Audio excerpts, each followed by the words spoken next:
ओम नमः शिवाय। श्री शिव महापुराण रुद्र संहिता कुमारखंड अध्याय 169। स्वामी कार्तिकेय और गणेश की बाल लीला विवाह के विषय में दोनों का परस्पर विवाद। शिवजी द्वारा पृथ्वी परिक्रमा का आदेश। कार्तिकेय का प्रस्थान। बुद्धिमान गणेश जी का पृथ्वी रूप माता पिता की परिक्रमा और प्रश्न। शिव द्वारा गणेश के प्रथम विवाह की स्वीकृति। नारद जी बोले, हे तात, मैंने गणेश जी के श्रेष्ठ जन्म के आख्यान को सुन लिया तथा अत्यंत पराक्रम से युक्त उनका दिव्य चरित्र भी सुना। हे तात, हे सुरेश्वर, उसके बाद क्या हुआ उसे भलीभांति कहिए।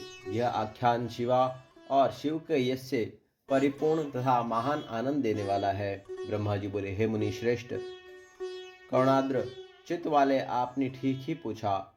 हे ऋषि रतम, अब मैं आगे की कथा कह रहा हूँ, उसे आप ध्यान से सुनिए।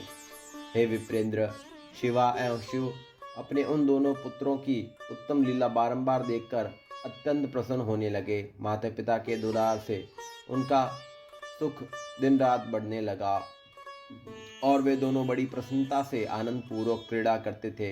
हे मुनीश्वर, वे दोनों पुत्र महान भक्ति से युक्त होकर माता पिता की सेवा करते थे।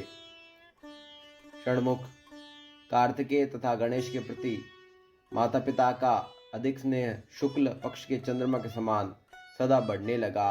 हे देवर्षि, एक समय शिवा एवं शिव वे दोनों प्रेम युक्त होकर एकांत में बैठे हुए कुछ विचार कर रहे थे। शिवा शिव बोले, अब हमारे ये पुत्र विवाह के योग्य हो रहे हैं, अतः इन दोनों का शुभ विवाह कैसे किया जाए। किस प्रकार षणमुख प्रिय है, उसी प्रकार गणेश भी प्रिय है। इस प्रकार की चिंता में पड़े हुए दोनों लीला का आनंद लेने लगे। हे मुने, अपने माता पिता का यह विचार जानकर वे दोनों पुत्र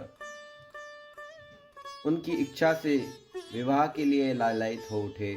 मैं पहले विवाह करूंगा, इस प्रकार बारंबार कहते हुए दोनों आपस में विवाद करने लगे। जगत के अधिपति वे दोनों शिवा और शिव उनके वचन सुनकर लोकाचार की रीति का आश्रय लेकर महान आश्चर्य में पड़ गए। अब क्या करना चाहिए और किस प्रकार उनके विवाह की विधि संपन्न की जाए, ऐसा निश्चय करके उन दोनों ने एक अद्भुत युक्ति रची। इसी समय बैठकर माता पिता ने अपने दोनों पुत्रों को बुलाकर कहा। शिवा शिव बोले, हमने तुम दोनों के लिए एक सुखदायी नियम बनाया है। हे उत्तम पुत्रों, उसे प्रीति पूर्वक सुनो। हम लोग यथार्थ रूप से कह रहे हैं, तुम दोनों ही पुत्र समान भाव से हमें प्रिय हो, इसमें कोई संदेह नहीं है।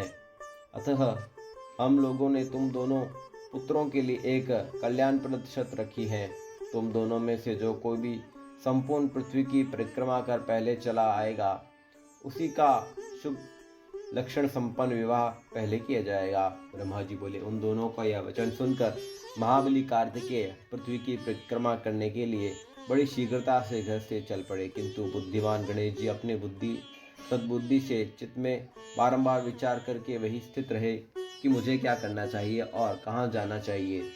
मैं तो लाग भी नहीं सकता हूँ, कोस भर चलने के बाद पुनः चल नहीं सकता, फिर किस प्रकार पृथ्वी की परिक्रमा करके मैं कौन सा सुख प्राप्त कर सकूंगा। ऐसा विचार कर गणेश जी ने किया। उसे आप सुनिए। विधि पूर्वक स्नान करके स्वयं घर आकर वे माता पिता से कहने लगे। गणेश जी बोले, हे तात, आप दोनों की पूजा के लिए मेरे द्वारा स्थापित इस आसन पर आप लोग बैठ जाइए और मेरा मनोरथ पूर्ण कीजिए। ब्रह्मा जी बोले।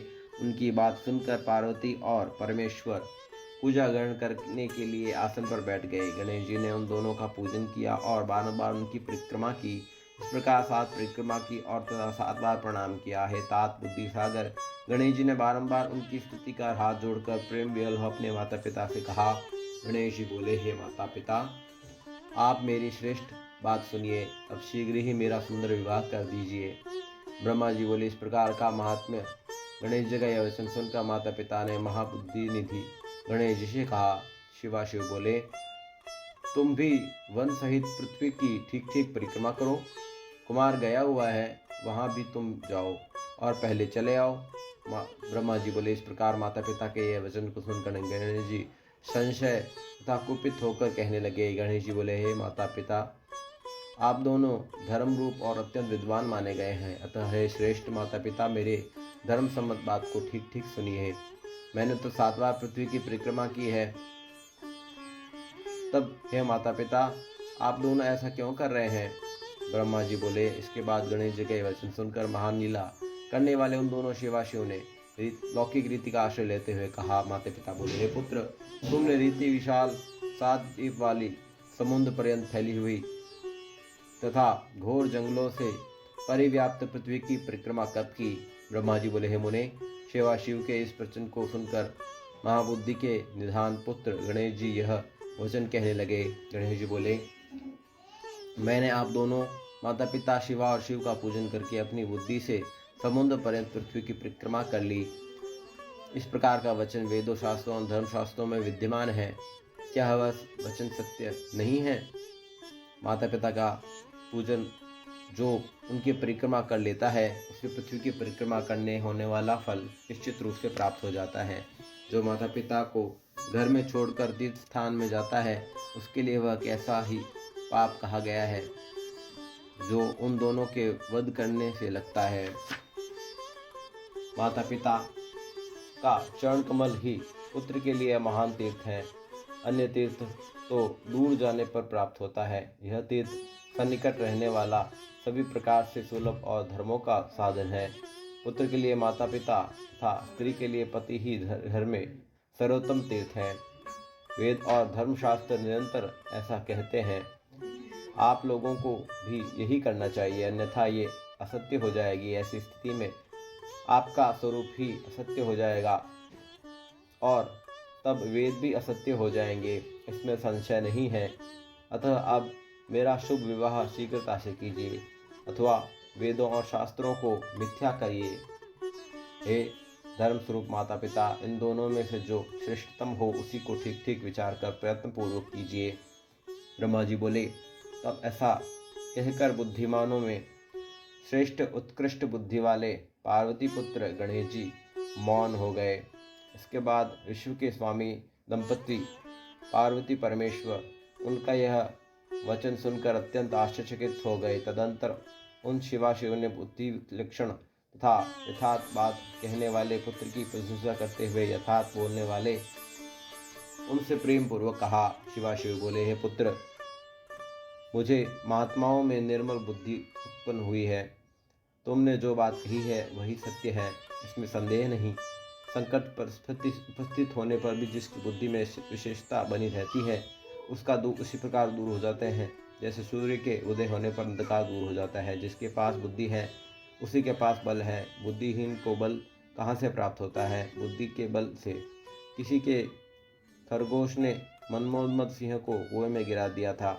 वे शास्त्रों तथा पुराणों में बालक के लिए जो धर्म पालन बताया गया है, तुमने वह सब धर्म पालन किया। तुमने जो सकम्य कार्य किया उसे कोई कर नहीं सकता। हम दोनों ने तुम्हारी बात मान ली, अब उसे अन्यथा नहीं किया जा सकता। ब्रह्मा जी बोले। ऐसा कहकर वे दोनों बुद्धि सागर गणेश जी को आश्वस्त कर उनका विवाह करने के लिए उत्तम विचार करने लगे। ओम नमः शिवाय।